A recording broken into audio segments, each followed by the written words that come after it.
महाभारत में एक प्रसंग आता है कि देवी गंगा शांतनु से इस शर्त पर विवाह को सहमत होती हैं कि शांतनु कभी उनके किसी निर्णय पर प्रश्न चिन्ह नहीं खड़े करेंगे। देवी गंगा ने 7 पुत्रों को जन्म दिया और उन्हें जल में प्रवाहित कर दिया। 8वें पुत्र को भी प्रवाहित करने जा रही थी तो शांतनु ने रोक दिया। वहीं भीष्म हुए। क्यों किया था देवी गंगा ने ऐसा? 14 कोटि देवताओं की जो बात होती है उसमें 8 वसुओं को भी शामिल किया जाता है। इनको आहुति दिए बिना यज्ञ का आरंभ और समापन नहीं होता। देवी गंगा जी के अपने पुत्रों के पानी में डुबो देने की कथा इन्हीं वसुओं से जुड़ती है। एक बार आप ध्रुव, सोम, धर, अनिल, अनल, प्रत्यूष और प्रभास आदि 8 वसु अपनी पत्नियों के साथ महर्षि वशिष्ठ के आश्रम के समीप घूम रहे थे। प्रभास की पत्नी की नजर आश्रम में कामधेनु गाय पर पड़ी। वह कामधेनु को देखकर ललच गई।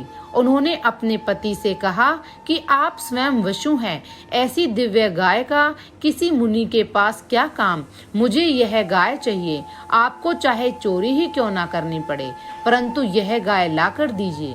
प्रभास ने अन्य वसुओं से बात की और अपनी पत्नी के हठ की बात बताई। प्रभास की जिद पर 7 वसु चोरी के लिए राजी हो गए। सबने मिलकर वशिष्ठ के आश्रम से कामधेनु गाय चुरा ली। महर्षि वशिष्ठ ने दिव्य दृष्टि से पता लगा लिया कि चोरी किसने की है। देवता वशुगण अब चोरी करने लगे हैं। इस बात से वशिष्ठ बड़े क्रोधित हुए।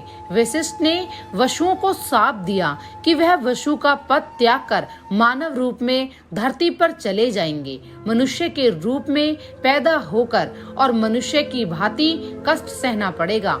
ऋषि का शाप सुनकर सभी वसु उनके पैरों में गिरकर माफी मांगने लगे। उन्होंने बताया कि प्रभास की पत्नी के दबाव में उन्हें चोरी करनी पड़ी।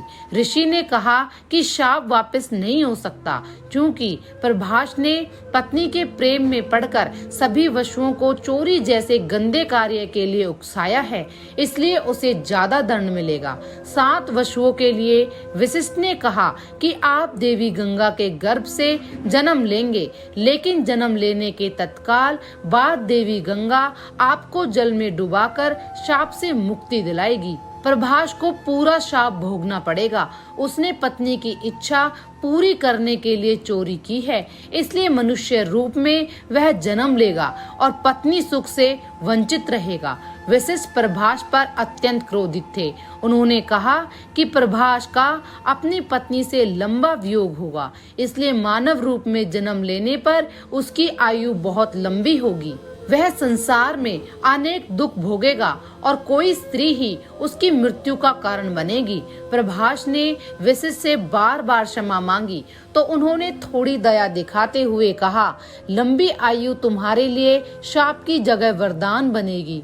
श्री विष्णु मानव अवतार लेंगे और वह तुम्हें प्रणाम करेंगे। तुम्हारी वीरता, त्याग और आयु के कारण मानव रूप में आने वाले सभी देवता तुम्हारी वंदना करेंगे। प्रभास ही देवी गंगा और शांतनु के पुत्र देवव्रत हुए और जीवन भर ब्रह्मचर्य का पालन करने जैसे कठिन व्रत लेने के कारण उन्हें भीष्म नाम मिला। स्वयं भगवान श्री कृष्ण ने उनकी वंदना की थी। विधि का विधान बड़ा विचित्र है। भीष्म के जन्म की कथा आपने सुनी। अब आप देवी गंगा के धरती पर आने की कथा भी सुनना चाहेंगे। वह भी इतनी ही सुंदर है। देवी गंगा भी एक शाप के कारण पृथ्वी पर आई थी और देवी गंगा को शाप किसने दिया, इसको लेकर भी अलग अलग पुराणों में अलग अलग कथा आती है।